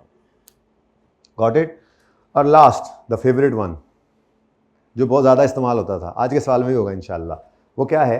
Available है स्टॉक में मटेरियल, ठीक है, अब इसको स्क्रैप के तौर पे बेच भी सकते हैं और अपने किसी और मटेरियल की जगह इसको थोड़ा चूंज करके, रिपेयर करके इस्तेमाल भी कर सकते हैं, यानी प्रोसेस करके। अगर हमने इसको अपने कॉन्ट्रैक्ट पे यूज़ करने का फैसला किया है तो फिर 2 चीज़ें आ जाएंगी जिसको कंपेयर करना पड़ेगा, इनमें से हायर। एग्जाम्पल बनाई थी, ये बड़ी अच्छी एग्जाम्पल्स बनी हुई है यार। ये देखो मटेरियल ए, यहाँ से देखो, चलो पहले वो वाला देख लें जो भी पढ़ा था, ये यहीं से दिखाना चाहिए था जी। ये मटेरियल डी 3500, कितना पढ़ते थे हम लोग उस वक्त, है ना। मटेरियल डी 3500 यूनिट्स परचेज किए थे 400 पर, ठीक है, और ये पड़े हैं, मतलब 3500 यूनिट्स पड़े हैं। अब can be use in place of material gamma after incurring modification cost of 10 per unit, price of gamma is 40। हमारे लिए हमें कोई गैमा इस्तेमाल करना पड़ता है किसी और काम के लिए, वो बाजार से 40 का मिलता है। ये मटेरियल डी जो है, अगर इसके ऊपर हम 10 रुपये खर्च करें ना तो ये गैमा की जगह इस्तेमाल हो जाएगा। अगर गैमा की जगह इस्तेमाल होगा तो गैमा नहीं खरीदना पड़ेगा। मुझे यूँ लग रहा है जैसे रेलेवेंट कॉस्टिंग भूल गई आप लोग। रेलेवेंट, अगर ये डी हम 10 रुपये की प्रोसेसिंग कॉस्ट इनकर करके फैक्ट्री चला के इसको थोड़ा तब्दील कर लें तो ये गैमा की जगह इस्तेमाल हो सकता है। अगर गैमा की जगह इस्तेमाल होगा तो गैमा को ख़रीदना नहीं पड़ेगा।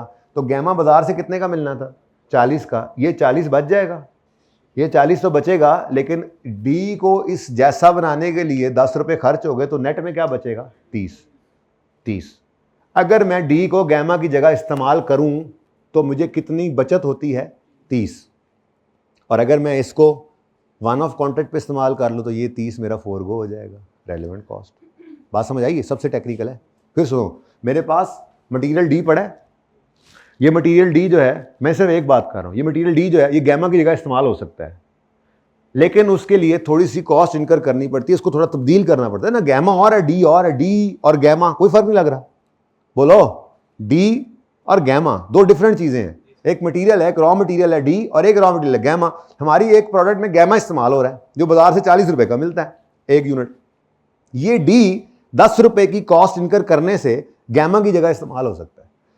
अगर मैंने ये डी गैमा की जगह इस्तेमाल किया तो मेरे कितने रुपए बचेंगे? 40। लेकिन ये बचाने के लिए इस डी को तब्दील करना पड़ेगा, गैमा जैसा बनाना पड़ेगा, उस पर कॉस्ट कितनी पड़ेगी? 10। तो नेट में क्या बचत होगी मेरी? 30। नेट में क्या बचत होगी? यानी अगर मैं इस डी को गैमा की जगह इस्तेमाल करूं तो नेट में मुझे क्या बचेगा 30। और अगर मैं इस डी को गैमा की जगह इस्तेमाल नहीं करूं, अपने वन ऑफ कॉन्ट्रैक्ट पे इस्तेमाल कर लूं, तो ये 30 मेरा गया, ये सेविंग फोरगो हो गई, ये रेलेवेंट कॉस्ट बनती है। लेकिन केस एक नहीं दो रखता है वो कहता है ये डी एज इट इज बिक भी सकता है कबाड़िए को 20 रुपए का। अब दो रेवेन्यूज आ गए, दो इनकम्स आ गई, डी के दो ऑप्शन बन गए। डी का ऑप्शन 1 कबाड़िए को 20 का बेच दो, डी का ऑप्शन 2 10 रुपए की कॉस्ट इनकर करके उसको गैमा की जगह इस्तेमाल कर लो।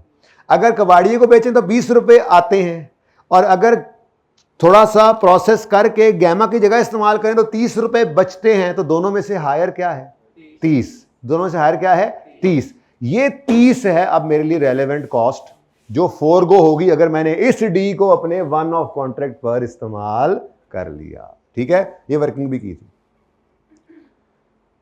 3500 यूनिट्स 30 रुपए के हिसाब से 10 500, 30 क्यों पता है ना, 10 40 माइनस 10, ठीक है। Saving in gamma due to use of D in its place 10 500 है, और saving from purchase of gamma 40, अच्छा ये यहां पे निकाला हुआ है, ठीक है ओके। तो ये क्या आ गया, ये 30 रुपए क्या बनता है, 30 रुपए क्या बनता है, ये 30 रुपए गैमा की जगह पे इस्तेमाल करने से कॉस्ट याद आ रहा है कुछ सवाल थोड़ा बहुत, 40 रुपए वही एग्जांपल है, 40 रुपए परचेज प्राइस सेविंग हो जाएगी गैमा की, लेकिन 10 रुपए प्रोसेसिंग कॉस्ट है, मॉडिफिकेशन कॉस्ट है, तो 30 रुपए बचेंगे। और स्क्रैप के तौर पर बेचें तो 20, तो दो इनकम्स हैं, उनमें से हायर 30 रुपए को आपने रेलेवेंट समझना है। अब अगर आपने इसको डी की जगह इस्तेमाल कर लिया तो ये फोरगो हो जाएगी, तो फिर आपके वन ऑफ कॉन्ट्रैक्ट के लिए रेलेवेंट कॉस्ट क्या बन गई 30 रुपये। ठीक है ना, ये एग्जांपल सारी समझा दूं, एक दफ़ा देख लेते हैं भाई, फिर तस्वीर खींचना। ठीक है, ज़रा एक बार दोबारा रिवाइज कर लें, हम एक दोबारा रिवाइज कर लें। अगर आपने मटेरियल आउटसाइड परचेज करना है, क्योंकि प्रोडक्शन वाला एक दो दफ़ा आया था, वो करवाता हूँ पर ज़्यादा ये करता था। ठीक है, अगर मटेरियल आपने बाहर से परचेज करना है तो मटेरियल अवेलेबल नहीं है स्टॉक में तो परचेज कर लो, purchase price is relevant cost. Stock में तो है लेकिन रेगुलर यूज़ में है तो फिर भी परचेज करो, रेगुलर प्रोडक्शन को ना छेड़ो। स्टॉक में भी है और रेगुलर यूज़ में भी नहीं है। यहां पर फिर 4 केसेस। पहला केस, स्टॉक में मौजूद है, रेगुलर यूज़ में नहीं है, लेकिन कोई और यूज़ भी नहीं है, स्क्रैप भी नहीं हो सकता, तो फटाफट यूज़ करो यार, मुफ्त में चीज़ मिल रही है, relevant cost is nil. Stock में पड़ा है, कोई रेगुलर यूज़ नहीं है, और तो और उल्टा नहीं, अभी दूसरा केस है, स्टॉक में पड़ा है, रेगुलर यूज़ में नहीं है, कबाड़िए को बेच सकते थे। अगर वन ऑफ कॉन्ट्रैक्ट पे यूज करते हो तो कबाड़िए वाले पैसे गए, तो relevant cost is scrap value forgone. Scrap value forgone है। नेट का मतलब क्या है, वो अगर कोई उस कबाड़िए तक पहुंचाने के लिए आपने रेडी करके भेजनी है तो वो डिस्पोजल कॉस्ट है। ठीक है ना, ओके। स्टॉक में पड़ा है, रेगुलर यूज में नहीं है, पता चला उल्टा इसको तो ठिकाने लगाने पर खर्चा होना है, और फटाफट यूज करो वन ऑफ कॉन्ट्रैक्ट पे, ये 50,000 जो मुझे भी थोड़ी देर पहले बचत हो जाएगी।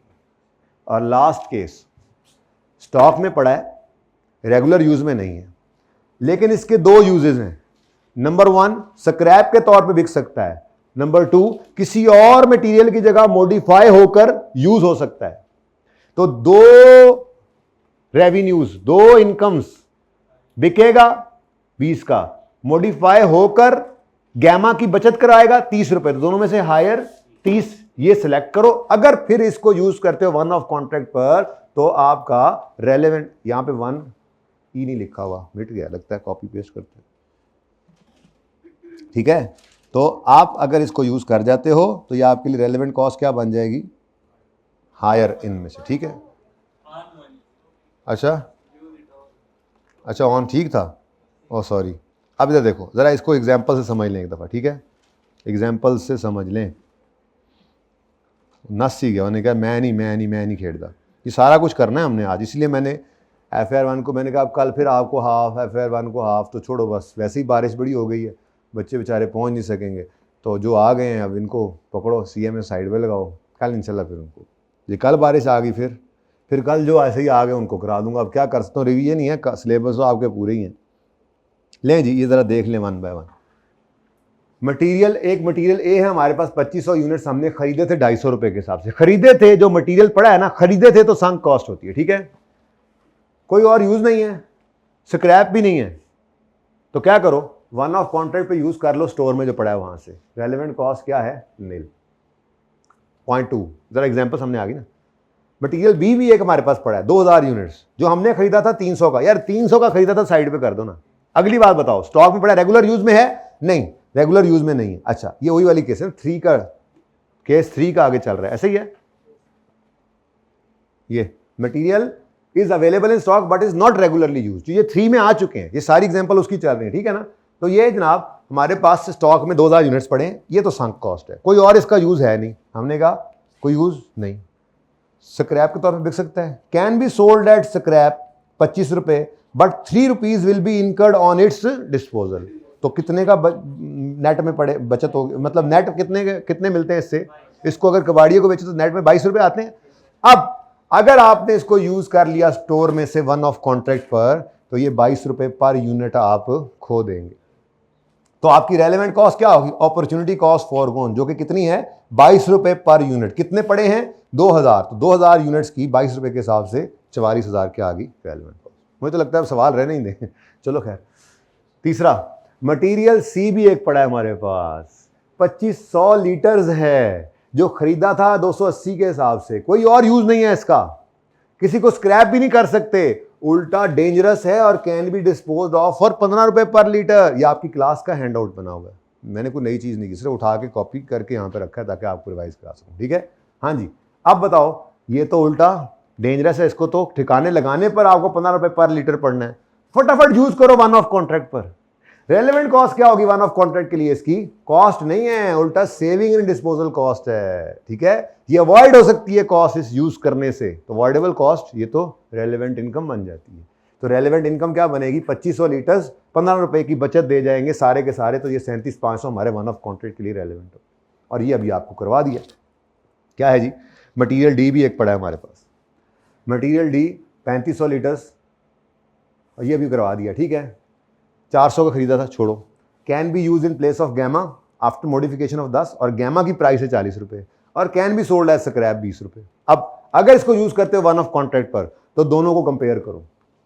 अगर गैमा की जगह यूज करते हो तो सेविंग मिलेगी 30 रुपए की नेट में, 40 का गैमा खरीदना था, नहीं खरीदेंगे, 40 बच गए, लेकिन इसको चेंज करने की 10 रुपए कॉस्ट, तो नेट में क्या बचत बनेगी, अगर डी को गैमा की जगह इस्तेमाल करें मॉडिफाई करके तो 30 रुपए बचेंगे, और अगर डी को बेचें तो 20। तो पहले जब दो इनकम्स आए तो उनको कंपैरिजन में क्या उठा लो, हायर। अब मेरे लिए हायर यानी कि इन दोनों में से मैं क्या डिसाइड करूंगा, अगर मुझे करना पड़े डी के बारे में, मैं 30 की तरफ जाऊंगा। अब ये 30 डिसाइड हो गया यहां से।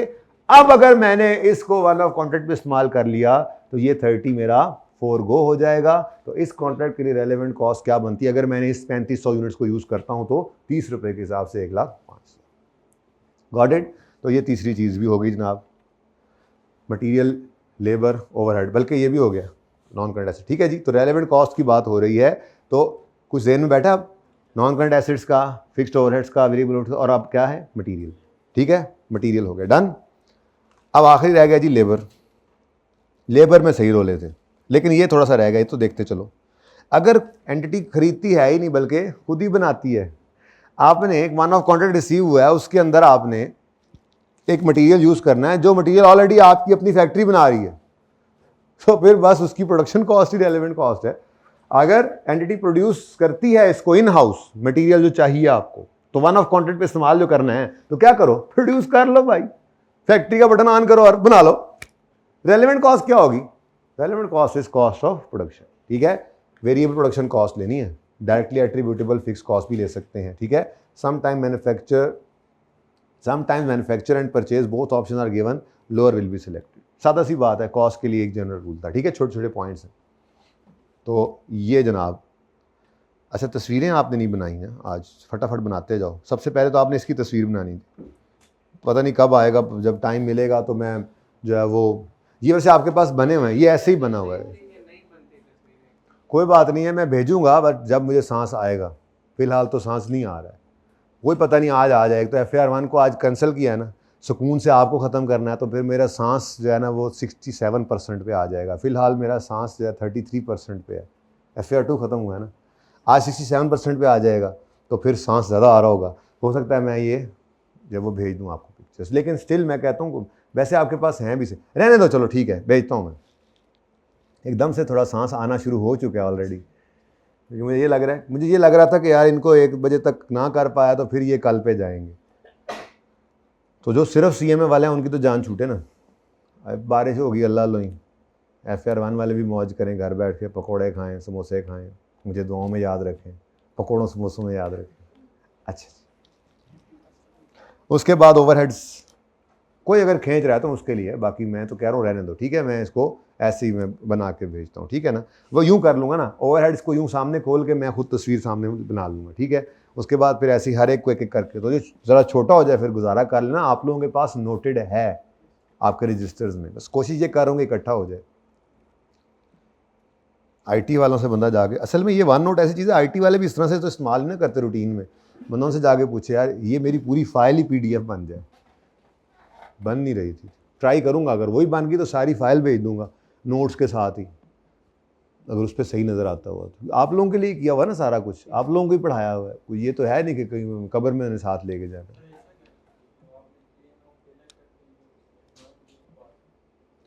कॉपी, फोटो कॉपी नहीं, मसला तो यही है ना कि ये प्रिंट कैसे हो।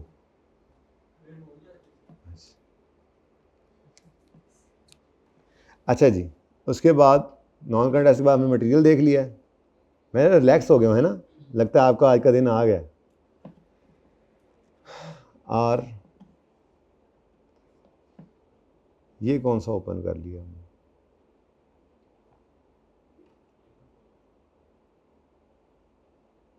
अच्छा ये मैंने वो दूसरे वाले नहीं किए हुए, ठीक है जी।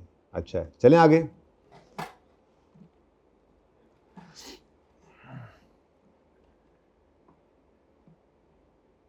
ये एग्जाम्पल्स तो फ़ायदा देगी है ना। अच्छा जी, एकदम से सारा रिवाइज हो गया, और रेलेवेंट कॉस्टिंग है भी बड़ा इंपॉर्टेंट वैसे भी, और ये तो वैसे भी थोड़ा ज़्यादा इंपॉर्टेंट लग रहा है। अच्छा जी, अब आती है बारी लेबर की। अगर तो लेबर को फिक्स्ड मंथली या एनुअल सैलरी दे रहे हैं तो एग्जिस्टिंग सैलरी तो इररिलेवेंट। हाँ, अगर एडिशनल देनी पड़ रही, चाहे मंथली एडिशनल हो जाए, इस कॉन्ट्रैक्ट के लिए हमें एडिशनल इसको इतने देने पड़ेंगे, पहले 1 लाख दे रहे थे, इस कॉन्ट्रैक्ट पे काम करेगा ये बंदा 1.5 लाख मंथली हो जाएगा, तो 50,000 तो इसी की वजह से ही इंक्रीमेंटल है, चाहे फिक्स्ड है तो इंक्रीमेंटल तो है ना, रूल पढ़ के आए। तो अगर फिक्स्ड मंथली एनुअल सैलरी है तो एग्जिस्टिंग सैलरी को इररिलेवेंट इग्नोर करोगे, और अगर एडिशनल सैलरी है तो वो क्या हो जाएगी, रेलेवेंट। कहानी शुरू होती है, अभी भी नहीं शुरू हुई खास। लेबर को कभी कभी हम पर यूनिट भी पे करते हैं, देखा था सवालों के अंदर, ये भी बड़ा आसान है। इसके अंदर क्या होगा, relevant cost will be wages paid calculated as wages per unit into number of units in one off contract. Simple सी बात है, उनको पर यूनिट पे करते हैं तो वेरिएबल ही है ना, जितने यूनिट्स बनाते हैं उतनी पेमेंट करते हैं। तो वन ऑफ कॉन्ट्रैक्ट में 5 यूनिट बनाएंगे तो 500 के साथ रेट मल्टीप्लाई कर देंगे, रेलेवेंट कॉस्ट सिंपल। लड़ाई कहाँ छिड़ी थी, टाइम रेट सिस्टम के अंदर लड़ाई छिड़ी थी, सही। तो टाइम रेट सिस्टम में क्या था, पहली बात लेबर के पास स्पेयर कैपेसिटी नहीं है, दूसरी बात लेबर के पास स्पेयर कैपेसिटी है। अगर लेबर के पास स्पेयर कैपेसिटी नहीं है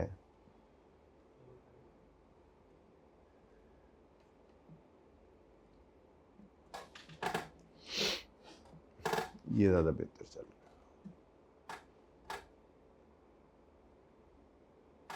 अच्छा जी, अगर लेबर के पास स्पेयर कैपेसिटी है, यहाँ से शुरू करते हैं, स्पेयर कैपेसिटी है, वेले बैठे और उनको वेले बैठने के पूरे पैसे मिल रहे हैं, तो उनको इस्तेमाल कर लेंगे अपने वन ऑफ कॉन्ट्रैक्ट पे। जितने आवर्स चाहिए वो सारे अवेलेबल हैं, मतलब मुझे इस वन ऑफ कॉन्ट्रैक्ट के लिए 300 घंटे चाहिए, मेरे पास लेबर जो है वो जो बैठी हुई है वो वेली है, उसके पास 300 घंटे हैं, और मैं ऑलरेडी उनको इन 300 घंटों के पैसे दे रहा हूँ। ये तो एक तरह की आर्ली है, लेकिन एक तरह की फिक्स्ड ही बन गई ना, ये तो दे रहे हैं हम। अब अगर इनको मैं अपने वन ऑफ कॉन्ट्रैक्ट पे यूज़ कर लूँ, बिठाया इसीलिए हुआ था, यूज़ कर लेंगे, लेकिन रेलेवेंट कॉस्ट क्या है असल में ना, बात समझें। ये जो वन ऑफ कॉन्ट्रैक्ट होता है ना, ये ऐसे ही काम चलते चलते बीच में आया करता है। मैंने आपको पढ़ाते हुए समझाया था कि आपकी नॉर्मल प्रोडक्शन चल रही है, आपका नॉर्मल जो काम है वो चल रहा है, बीच में आपको एक वन ऑफ कॉन्ट्रैक्ट आ गया। अब वो वन ऑफ कॉन्ट्रैक्ट जो है वो आपने अपनी स्पेयर कैपेसिटी के साथ जो है वो काम कर लेना होता है, और सिर्फ रेलेवेंट कॉस्ट को ले रहे होते हैं आप, बाकी सारी चीज़ें तो ऑलरेडी चल रही होती हैं। इसीलिए तो फिक्स कॉस्ट जो है वो चल रही है, चलने दो, इस कॉन्ट्रैक्ट के लिए कोई एडिशनल तो पढ़ नहीं रही है, तो वैसे ऐसे ही बस 2-4 बंदे वेले बैठे उनको लगा के ये काम भी कर दिया, सिर्फ उस पर मटीरियल जो लगा वो कर लिया, तो रेलेवेंट कॉस्ट इसलिए लेते हैं हम सिर्फ, ठीक है ना। वन ऑफ कॉन्ट्रैक्ट जो है वो नॉर्मली बिजनेस चल रहा होता है, बीच में एक छोटा मोटा काम ऐसे ही साथ आ जाता है। अब अगर स्पेयर कैपेसिटी लेबर के पास मौजूद है और full wage rate is committed for spare time, तो रेलेवेंट कॉस्ट क्या होनी चाहिए? कुछ नहीं होनी चाहिए। आप क्या एक्स्ट्रा पे कर रहे हैं उनको इसकी वजह से? ऑलरेडी पे कर रहे थे, कमिटेड था, तो relevant cost will B Neil. और अगर स्पेयर कैपेसिटी है लेकिन जो वेले बैठे हैं उनको वेले बैठने के, वैसे अगर हम 100 रुपये पर घंटा उनका रेट है, तो वेले बैठने के उनको हम सिर्फ 40 रुपये देते हैं, तो 40 रुपये तो फिर भी मिल रहे थे उनको। अगर वो वेले नहीं बैठेंगे, काम करेंगे, तो वो पूरा 100 लेंगे, तो इंक्रीमेंटल कितना पड़ा हमें? 60। इधर भी वैसे इंक्रीमेंटल वाला चक्कर ही चल रहा है। तो reduced wage rate is committed for spare time अगर है, तो relevant cost will be remaining wage rate, यानी 100 में से 40 तो पहले ही कमिटेड था, उसको छोड़ो 60 ले लोगे। और अगर फुल वेज रेट कमिटेड है लेकिन स्पेयर टाइम मौजूद है और फुल वेज रेट कमिटेड है, मैंने अपनी मिसाल भी दी थी, आपको याद होगा, मैंने कहा था कि छुट्टियों के दिनों में मुझे अगर पूरी वेजेस भट्टी साहब देते हैं, ठीक है, तो मुझे उन्होंने मिसाल के तौर पे लगाया हुआ है डस्टिंग के ऊपर। अब अगर वो मुझे मिसाल के तौर पे कोई रिवीजन क्लास वो रख लेते हैं, कोई क्रैश बैच, मिसाल देता हूँ, उन्होंने कहा जी 3 दिन का कोई 3 दिन में फलां चीज़ पढ़ाओ, मैं तो कभी नहीं पढ़ा सका वैसे, तो 3 दिन में मिसाल के तौर पे आपको एग्ज़ाम फोल्डर कराओ। अब उनके भट्टी साहब के इस प्रोजेक्ट के लिए रेलेवेंट कॉस्ट क्या होगी? भाई मुझे तो उन्होंने तनख्वाह देनी थी, उनके लिए रेलेवेंट कॉस्ट क्या होगी? क्या मेरी तनख्वाह? मैं तो तनख्वाह उनसे लेनी थी, ठीक है, तो मैं चुप करके जो जैसे वो कहेंगे, भाई जाहिर सी बात है मैं उनके एम्प्लॉई हूँ, मैंने उन्हें कहना ठीक है सर जैसे आप कह रहे हैं एग्ज़ाम फोल्डर करना है वो कर देते हैं।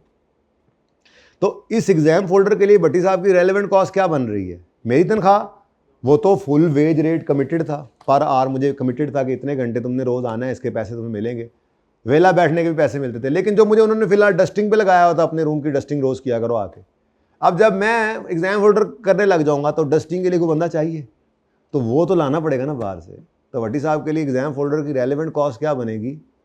डस्टिंग वाले की वेजेस, मेरी वेजेस नहीं, क्योंकि मेरी वेजेस, मेरे पास स्पेयर टाइम था और वो स्पेयर टाइम का फुल कमिट किया हुआ था उन्होंने मेरे साथ, लेकिन मैं किसी और जगह काम कर रहा था।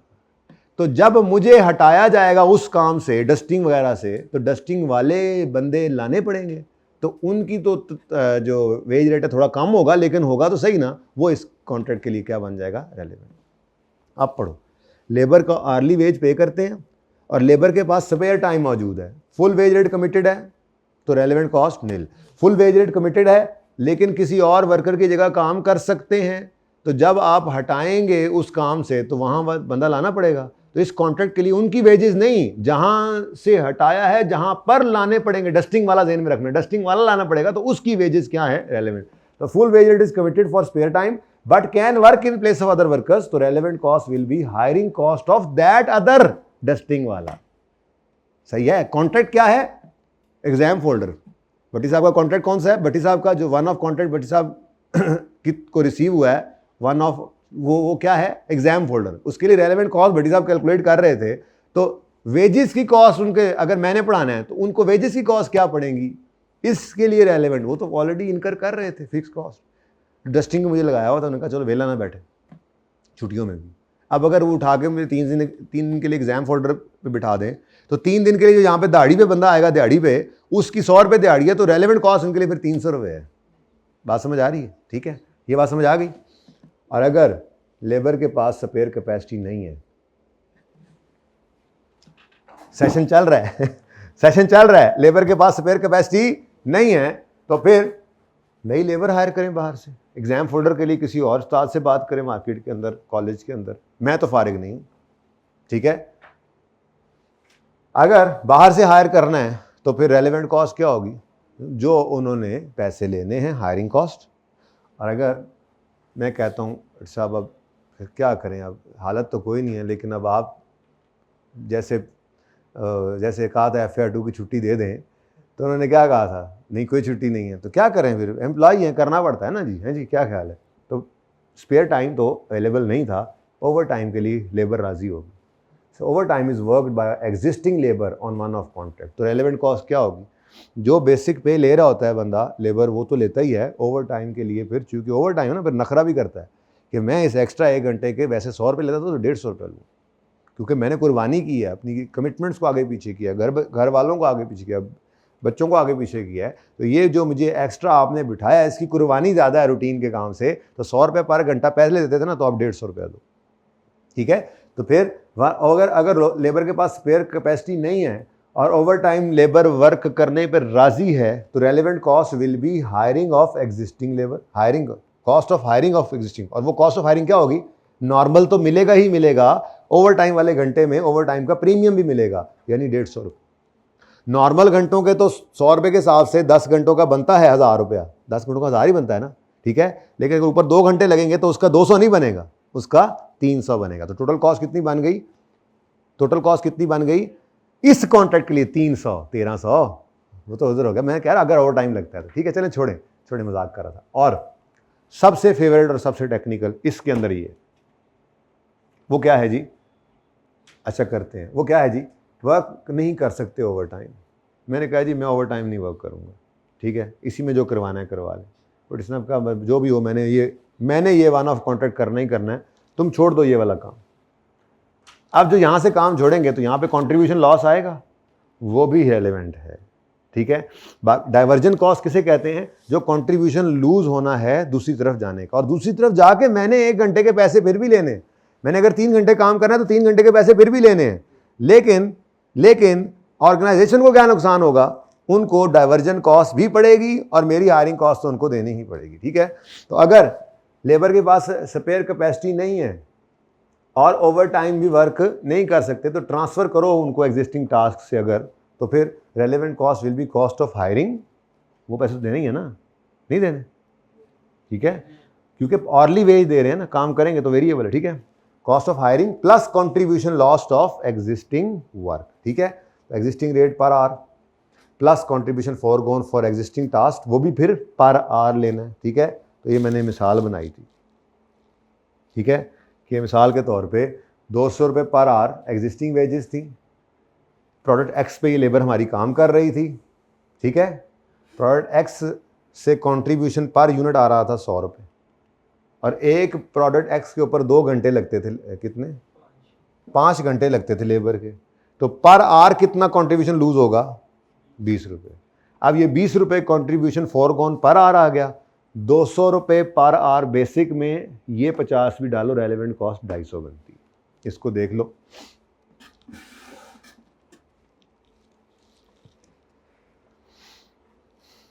फिर मैं आखिर में रिवाइज करूँ अब इसको, बस आखिरी बार समझ आई इस बात की। अच्छा, आप समरी करें। समरी, लेबर अगर फिक्स या मंथली सैलरी, फिक्स मंथली या एनुअल सैलरी ले रही है तो एग्जिस्टिंग सैलरी इररेलेवेंट और additional salary relevant. Piece work system है, पीस वेज सिस्टम है, तो फिर जितने यूनिट्स बनाने हैं उतने की कॉस्ट पर यूनिट पे करते हैं ना, तो relevant cost will B cost of production, क्या बनेगी? Cost production of units, wages per unit देते हैं इनटू जितने यूनिट्स बनाने हैं, वन ऑफ कॉन्ट्रैक्ट। लड़ाई कहाँ छिड़ी?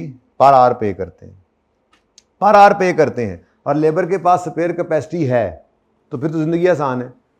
पूरी वेज रेट, ये आसान है, इसमें पूरी वेज रेट कमिटेड है तो कोई बात नहीं, वेले बैठे हो तो इधर काम करवा लो, रेलेवेंट कॉस्ट क्या है? नील। पूरी वेजेस कमिटेड है, स्पेयर कैपेसिटी भी है और पूरी वेजेस भी कमिटेड है, लेकिन किसी और जगह पे काम कर रहे हैं, तो वहाँ से हटा के इधर लगाओगे, तो इनको तो कुछ और नहीं देना, लेकिन वो जगह खाली हुई वो भी तो भरनी पड़ेगी। तो रेलेवेंट कॉस्ट इस कॉन्ट्रैक्ट के लिए क्या बन गई? Cost of hiring of that other labour, जो उसकी जगह पे आएगी अब। और अगर रिड्यूस वेज रेट दिया हुआ है, कमिट किया हुआ है, तो फिर जो रिमेनिंग वेज रेट है, यानी कि मैंने मिसाल दी 100 रुपया दिहाड़ी है पर आवर, फिक्स्ड है, मतलब पर आवर है, लेकिन हम कहते हैं वेले बैठोगे तो 40 रुपये तुम्हें देंगे किचन चलाने के लिए, काम आ गया तो फिर पूरे 100 ले लेना। तो वेले बैठने के तो 40 वैसे ही दे रहे थे, तो काम कराओगे तो ये 40 तो साइड पे करो ना, ऊपर वाला जो 60 है वो रह लेना। और अगर वेजेस के पास, लेबर के पास जो है वो स्पेयर कैपेसिटी नहीं है, तो फिर ओवर टाइम भी नहीं करना चाह रहे होंगे ना, बाहर से जाके ले आओ, बाहर से लाओगे तो cost of hiring will be relevant. और अगर लेबर आपकी तैयार हो गई है ओवर टाइम करने पे, तो cost of hiring plus over time premium, ये होगा आपके लिए जो है वो रेलेवेंट कॉस्ट, ठीक है। और अगर ओवर टाइम नहीं वर्क कर सकते, किसी एग्जिस्टिंग टास्क से उनको हटाना है, तो फिर कॉस्ट ऑफ हायरिंग क्या होगी, मतलब रेलेवेंट कॉस्ट क्या होगी? एग्जिस्टिंग रेट पर आवर जो पे करना है, plus contribution forgone of existing task, वो भी पर आवर। इसको समझाने के लिए छोटी सी एग्जांपल बनाई थी। Got it? इसके बाद ना आगे इधर देखो, आगे ये शुरू हो गया, कहानी खत्म हो गई है।